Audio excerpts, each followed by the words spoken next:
Blake Lively is asking for $500 million in this lawsuit, and to help make that case, she hired a Northwestern University professor named Ashley Humphreys at $900 an hour to produce a 193-page expert report on the damage done to her reputation. Humphreys has a PhD, publishes peer-reviewed research, teaches integrated marketing communications, and has credentials that would impress anyone who stopped reading before page 8. Because page 8 is where she admits in a footnote that the entire report is built on an assumption she never actually proved, and everything after that footnote is a house of cards. Before we get into the problems with this report, you need to understand how it was set up, because the structure itself is the first problem.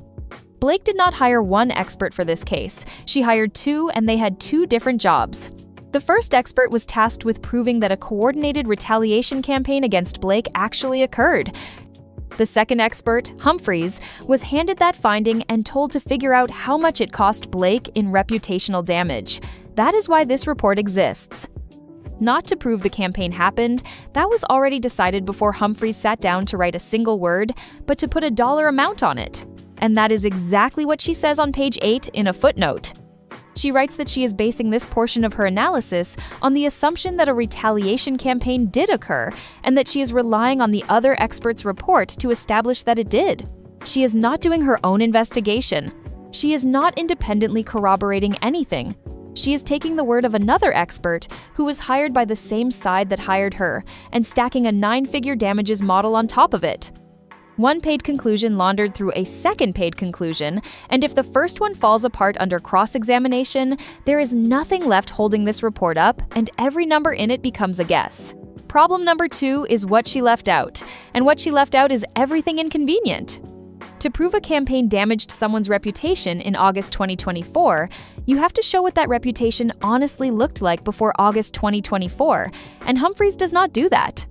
She builds a baseline that starts exactly where it benefits Blake the most and ignores everything before it. The Kate Middleton situation is not in this report.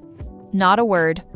That happened in March of 2024, just months before the supposed campaign started, when Blake used the image of a woman quietly fighting cancer to push her own product and had to apologize to the public for it. It happened during the production of It Ends With Us. It produced real negative coverage, and Humphreys left it out of the analysis that is supposed to establish what Blake's reputation looked like before everything changed. And the Kate Middleton incident is not even the oldest thing she left out. Blake got married on a slave plantation in South Carolina in 2012. That generated enough backlash that the couple had to publicly apologize 8 years later. That was followed up in 2014 by launching a lifestyle website that published a feature romanticizing the pre-Civil War South titled Allure of the Antebellum. Both of those stories have their own documented media cycles. Neither one appears in a report that is supposed to establish what Blake's reputation honestly looked like before August 2024. Without those pieces of history, Humphreys is not measuring what a smear campaign did to Blake's reputation.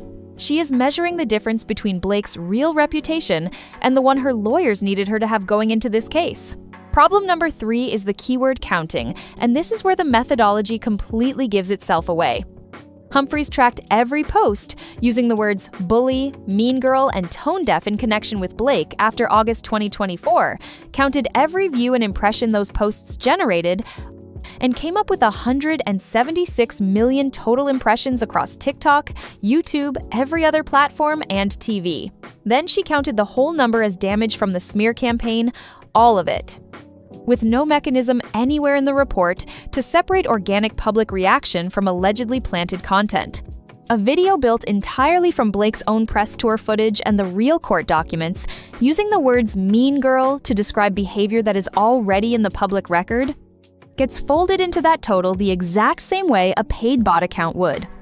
Someone who watched the gin promotion at a domestic violence press event and had a genuine reaction to it looks identical in this model to someone who was allegedly hired to post. 176 million impressions means nothing if you cannot tell those two things apart, and Humphreys cannot. Problem number 4 is where embarrassing becomes dangerous for Blake's side, because Humphreys identifies the 4 narratives she says were manufactured and planted by Wayfarer's alleged retaliation campaign. He labels all 4 of them propaganda and then collides with the discovery record. Those narratives are that crew members lost work over Blake's on-set behavior, that Ryan Reynolds leveraged his Hollywood connections to pressure studios and agencies on Blake's behalf, that Blake has a long-standing difficult reputation in the industry, and that Blake was trying to strong-arm her way into owning the sequel rights. Humphries builds her entire damage argument around 4 narratives that she characterizes as deliberately seeded and spread by Wayfarer as part of a coordinated attack on Blake's reputation, which would be a compelling argument if the discovery record did not exist. Wayfarer released texts, communications, and deposition testimony in discovery that corroborates all 4 of them. Not selectively, all 4. Those documents are in the public court record right now. So Humphries is presenting a damages model where every number depends on those 4 narratives being false, and the evidence in the same case says they are not. That is not a weakness in the argument. That is the argument being demolished by the facts inside its own lawsuit, which is what makes the Brian Friedman section of this report so remarkable. Because to explain why those narratives spread so far and did so much damage to Blake's reputation, Humphries spends multiple paragraphs establishing Brian Friedman's credibility as a source, explaining why audiences trusted him, and why his statements about Blake carried real weight with the public. She makes the case for his authority clearly and thoroughly, documents it, and files it as part of Blake Lively's expert report. She built his credibility argument and signed her name to it. And the women being characterized throughout this document as participants in an organized harassment operation are mostly just regular people who read the book, followed the case, watched a press tour use domestic violence as a marketing concept, held off on conclusions until there was something concrete to evaluate, and ended up exactly where the documents pointed them. Calling that a smear campaign is not an argument. It is what you say when you do not like where people landed after paying attention. The Kirsty Flaw interview is the clearest example of this.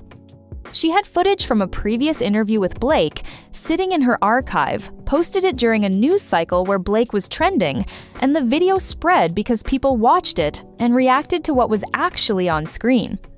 We also know this much is true. Flaw was subpoenaed in this case. Blake's own legal team went looking for evidence that she was paid or coordinated with anyone to post that video, and they came up empty. So what you have is a content creator who posted real footage of a real interaction, got legally investigated by the opposing side for it, was cleared of any coordination, and whose entire impression count still gets folded into Humphries' damage total as evidence of a smear campaign. Every view on that video looks identical in this model to a planted bot account. That is not a methodology. That is a number with a story attached to it that the evidence does not support. Everything that changed how people felt about Blake Lively originated with Blake Lively. The press tour footage exists because she was there and cameras were rolling. The texts are in the court record because they were real. The Kirsty Flaw interview exists because as a content creator, she posted real footage of a real interaction and how Blake made her feel. The Kate Middleton post is archived. She created all of it, she put all of it into the world, and now she has this professor tallying up how many times the public reacted to her own behavior and presenting that tally as financial damages she deserves to collect. Professor Humphries brought the credentials. She, in my opinion, did not bring an independent methodology, an honest baseline, or a foundation that can survive the discovery record in this case. The moment Wayfarer walks into that courtroom with the documentation behind those 4 narratives and points a jury back to page 8 of this report and that footnote, the whole structure comes down. Not just the damages number, the premise. Blake Lively paid $900 an hour for that, and the other side gets to use it for free. But hey, what do I know? I'm just a nobody sitting on my couch eating Cheetos and reading court docs. So just remember, that's my opinion!